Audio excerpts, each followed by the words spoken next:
Caros irmãos e irmãs em Cristo Jesus, neste 21º domingo do tempo comum, quando nós ouvimos a Palavra de Deus, encontramos aqui aquela palavra que nos desce ao coração, de modo especial, quando ouvimos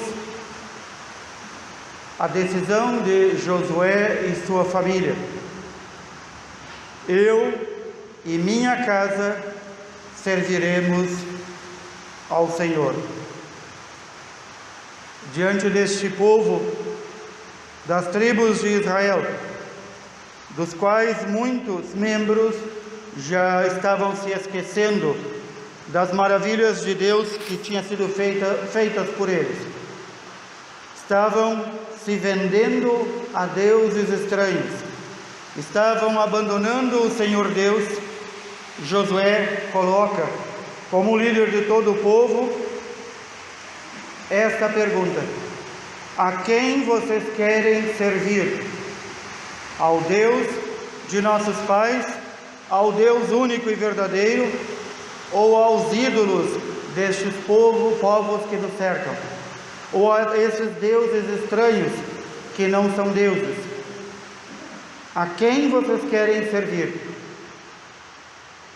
Essa é uma decisão que a cada dia nós devemos renovar em nosso coração. Eu e minha casa serviremos ao Senhor. Porque é muito fácil esquecer quem é o nosso Deus. E o ser humano tem esta fome de Deus tão grande dentro de si, que quando ele não busca o verdadeiro Deus, ele fabrica deuses para si. Todos aqueles que não cumprem a vontade de Deus, buscam deuses estranhos, criam deuses segundo a sua vontade. Esses dias alguém perguntava e dizia que nesta paróquia muitas pessoas vêm à missa. E eu disse: deves estar enganado, porque aqui se declaram pelo menos 25 mil católicos diante do IBGE. Onde estão no domingo? Onde estão? Estão, talvez, cultuando o Deus cama, o Deus churrasco, o Deus preguiça, o Deus que eu criei para mim mesmo.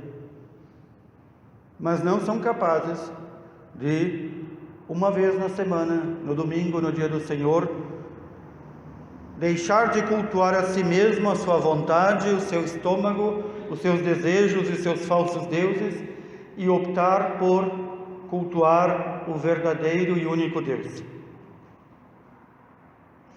Assim como muitos das tribos de Israel abandonaram o Senhor, assim também nós devemos dizer, lamentavelmente, a grande maioria dos membros da Igreja do Senhor, da sua única igreja, não estão nem aí para Ele. São católicos, cristãos apenas de nome, de vida não o são. E se não são no domingo, muito menos o serão durante a semana. E então estes devem ser coerentes e bater em seu peito e dizer: eu e minha casa serviremos a nós mesmos, não serviremos ao Senhor. O meu Deus sou eu mesmo. A minha medida de justiça e santidade sou eu mesmo. Estes devem bater no peito e dizer assim. E não se esconder sob a falsa capa do seu batismo. É triste e lamentável ver a deserção do chamado povo de Deus. Ela não é uma novidade, mas nunca como em nossos tempos a deserção é tão grande. Eles até, estes que desertaram e abandonaram o Senhor, até durante a semana e final de semana, postam nas redes sociais imagens, mensagens e todo tipo de alegorias do seu falso cristianismo. e gostam de dizer em público, em privado e nas redes sociais: Deus está no comando, com Deus a vitória é certa. Mas que Deus é este? É o seu próprio estômago, no dizer de São Paulo. É o seu próprio estômago que significa as nossas vontades e os nossos quereres. É os deuses que fabricaram para si mesmos. Não são aquilo que publicam, aquilo que falam e o modo como vivem, não são imagem do Deus verdadeiro. É por isso que o Salmo 33, que diz, e nós repetimos o refrão: provai e vede quão suave é o Senhor. Como o nosso Deus é suave. Outra palavra para suave é terno. Como o nosso Deus é terno. Como o nosso Deus nos ama, apesar de não lhe sermos fiéis. Como Ele nos cerca de carinhos e cuidados, apesar de nós sermos ingratos. Ele nos cuida, nos protege, nos ama, mais do que qualquer mãe pode fazer. E, no entanto, nós o desprezamos. Nós o abandonamos. E nós, quando ouvimos a sua palavra, alguém diria, entra por um ouvido e sai pelo outro. Eu diria, nem entra. Nem entra. É apenas mais um som que escuta, mas não ouve. Porque seus ouvidos já estão junto com seu coração longe de Deus. E, portanto, não conseguem mais ouvir a voz de Deus. O Santo Evangelho que São João nos narra fala exatamente deste um dos momentos em que Jesus diz: isto que eu vos falo vos escandaliza? Vocês também querem ir embora? Foram dois os momentos em que Jesus, pregando a verdade e a revelação que trouxe do Pai, foram dois os momentos em seu ministério e em sua pregação em que aqueles que ouviram rasgaram as vestes, como se fazia naquele tempo, rasgaram as vestes, arrancavam os cabelos e as barbas diante dele e diziam: isto não é verdade, isso nos escandaliza, vamos embora daqui, este homem é um falso profeta. Quais foram estes dois momentos?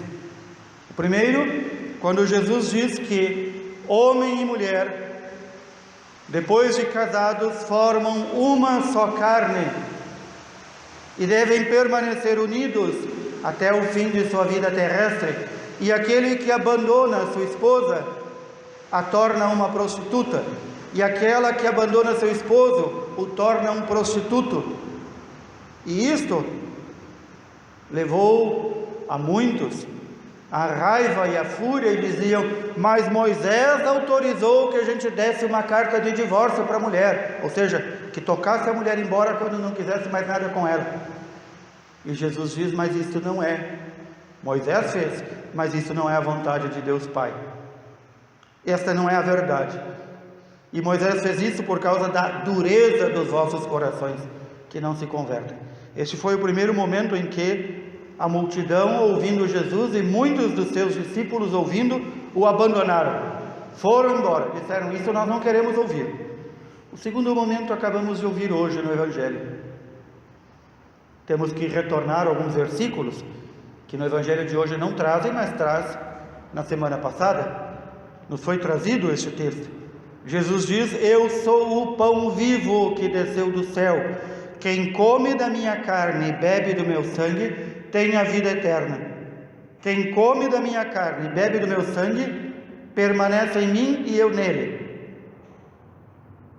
Eu sou a carne e o pão, eu sou o vinho e o sangue, únicos capazes de dar a vós a vida eterna.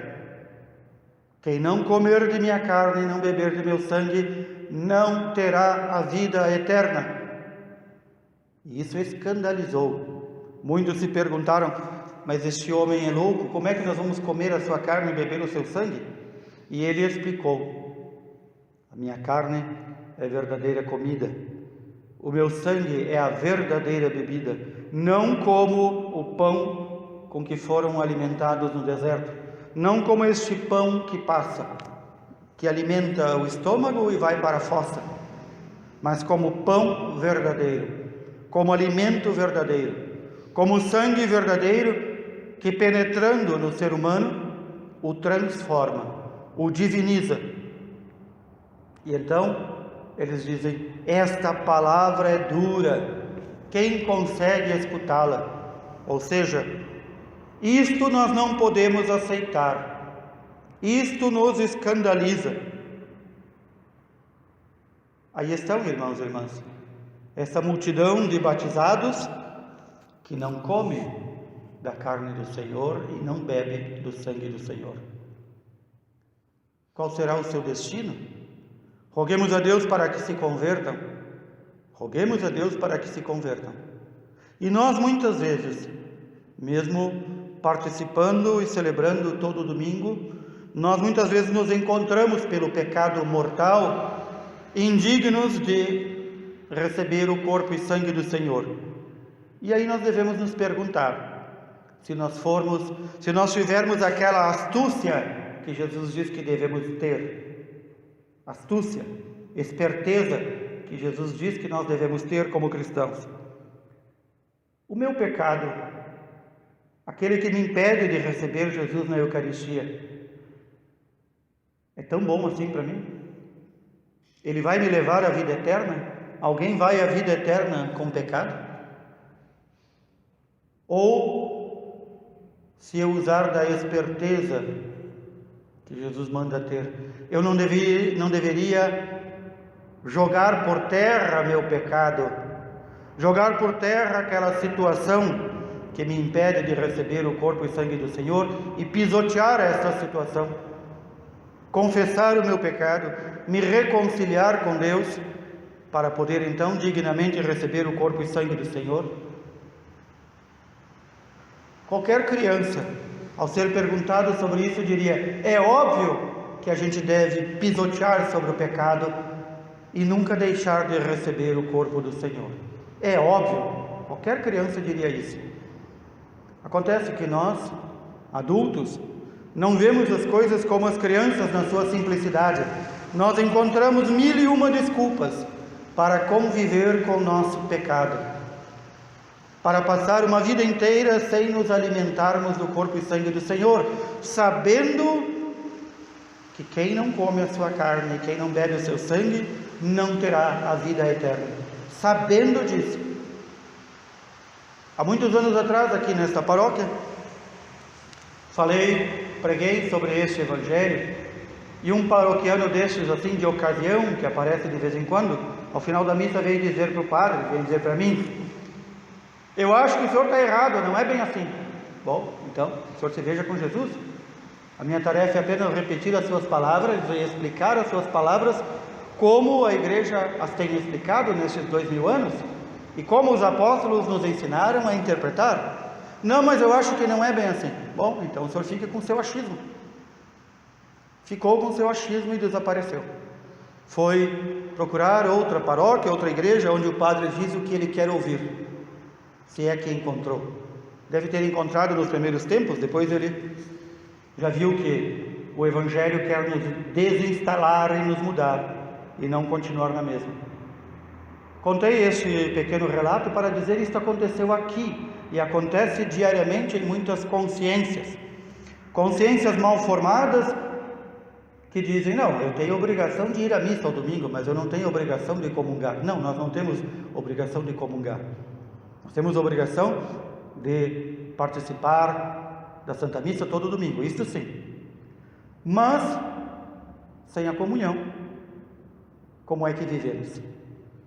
Se o corpo e sangue do Senhor é aquele que, a única coisa que é o alimento verdadeiro e nos transforma, e nos modifica, e nos dá força para resistir ao pecado, como é que tu vives sem a Eucaristia?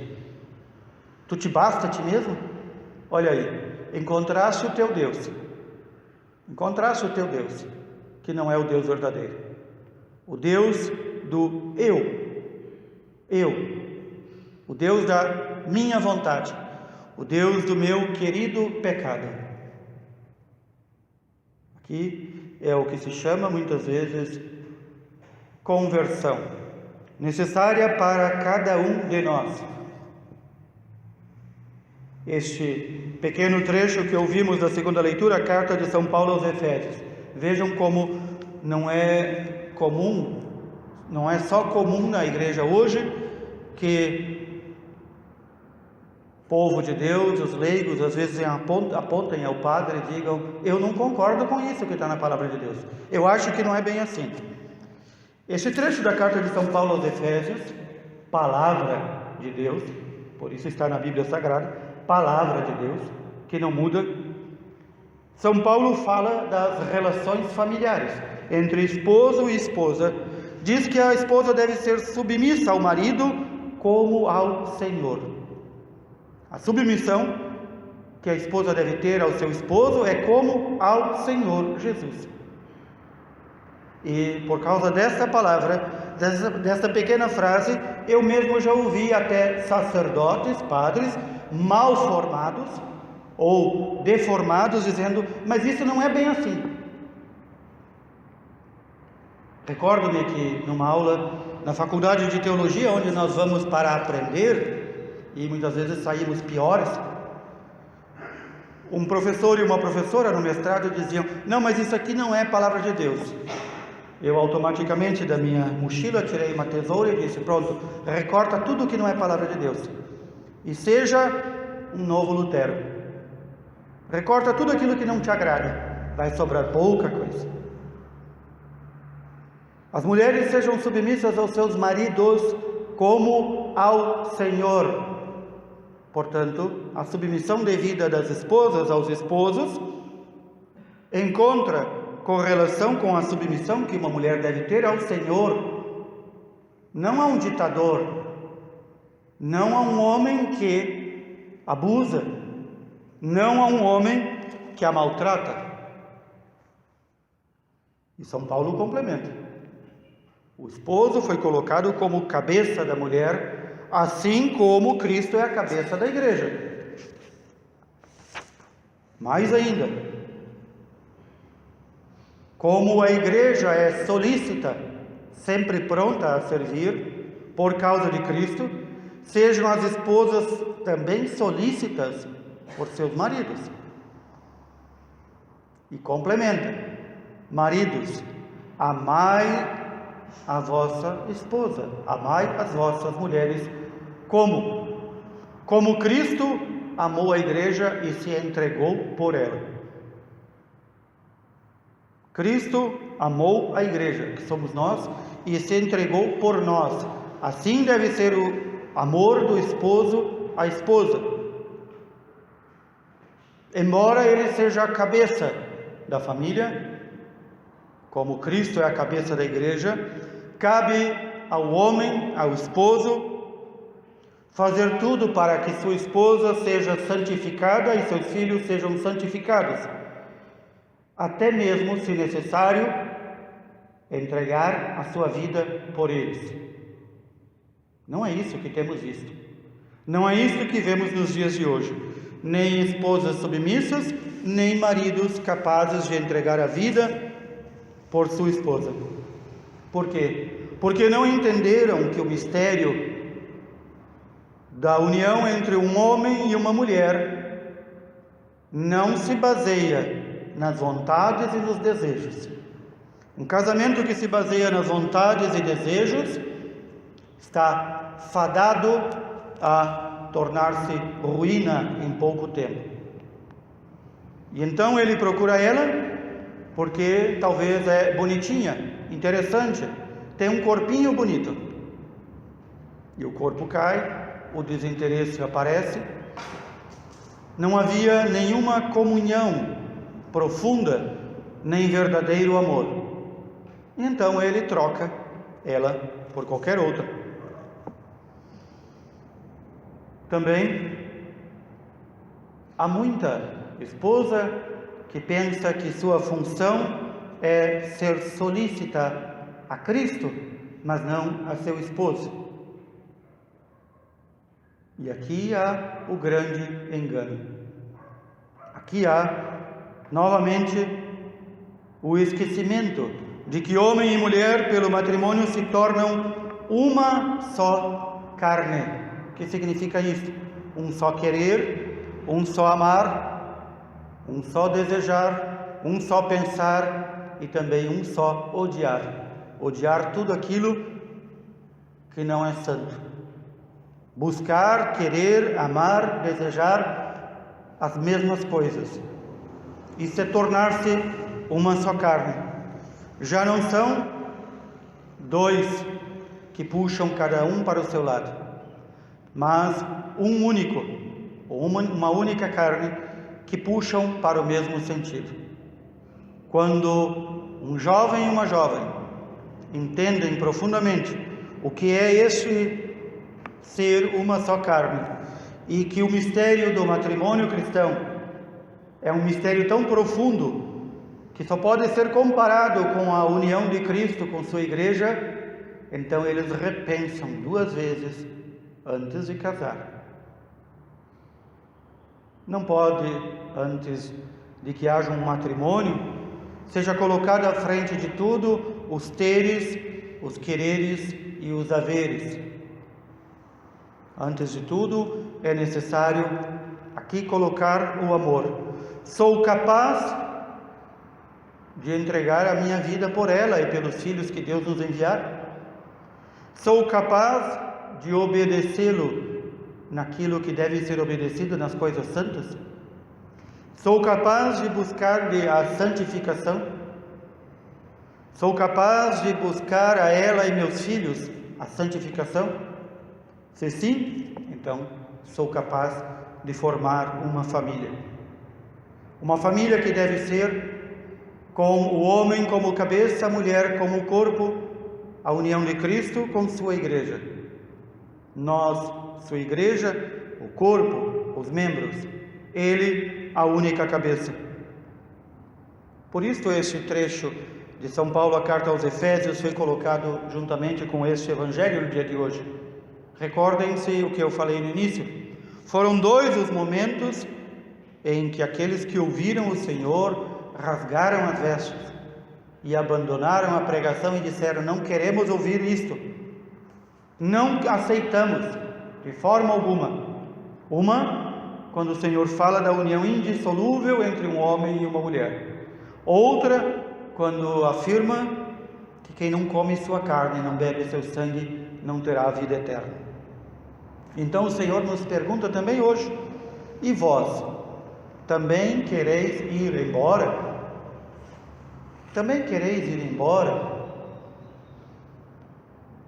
Oxalá o Senhor nos dê a graça de respondermos como São Pedro, inspirado: a quem nós iremos, Senhor? Só Tu tens palavras de vida eterna. Nós cremos e reconhecemos firmemente que Tu és o Santo de Deus. Recordemos, ao início falei que aquele que cria para si falsos deuses e os cultua, já não escuta mais a palavra de Deus, já não entra nada em si. Queira Deus que também nossos ouvidos e nossos corações sejam purificados para ouvirmos e entendermos e dizermos ao Senhor: eu e minha casa serviremos ao Senhor. Louvado seja nosso Senhor Jesus Cristo.